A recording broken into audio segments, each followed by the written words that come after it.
चलिए, आज मैं आपको अंक ज्योतिष की वो ज्ञान देने जा रहा हूं, वो पावर देने जा रहा हूं, जिसके बाद आपकी सोचने की ना जो क्षमता है वो बढ़ जाएगी और बोलने की जो आपकी ताकत है ना वो भी बढ़ जाएगी। क्योंकि अगर आपको ये समझ में आ गया तो सोच भी पाओगे अच्छा और बोल भी पाओगे अच्छा।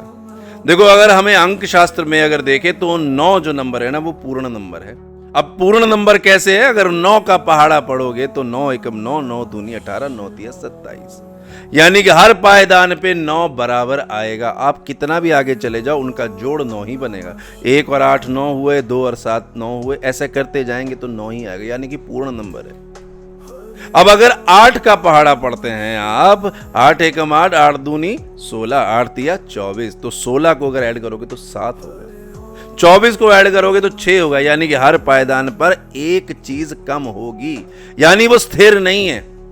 अब इसको अगर ध्यान से समझो, हमारे शास्त्रों में श्री राम जी, श्री कृष्ण जी, उनको नवमी और अष्टमी की तिथि पे हम कह सकते हैं कि उन्होंने जन्म लिया या फिर अवतार लिया। तो नवमी तिथि जो कि हमेशा पूर्ण रहती है, स्टेबल रहती है, क्या श्री राम जी ने अपने जीवन में सत्य के सिवा कुछ और किया? कर्तव्य के सिवा कुछ और किया? नहीं किया। तभी उनको मर्यादा पुरुषोत्तम कहा गया। अब श्री कृष्ण की बात करें तो श्री कृष्ण ने तो झूठ भी बोला। श्री कृष्ण ने तो कहते हैं कि शादी के लिए भगा के भी लाए। श्री कृष्ण ने हर चीज करी, उनके पास तो 16 कलाएं हैं।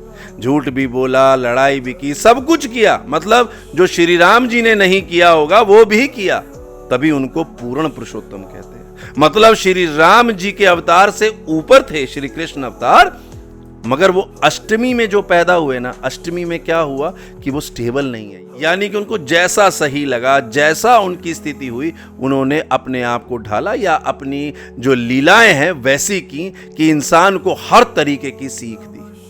इसलिए अष्टमी और नौमी में यह फर्क आ जाता है कि आप जब भी नौमी में कोई काम करते हो तो आपकी वो चीज में किसी भी तरीके की झूठ, मिथ्या ये नहीं आएगा।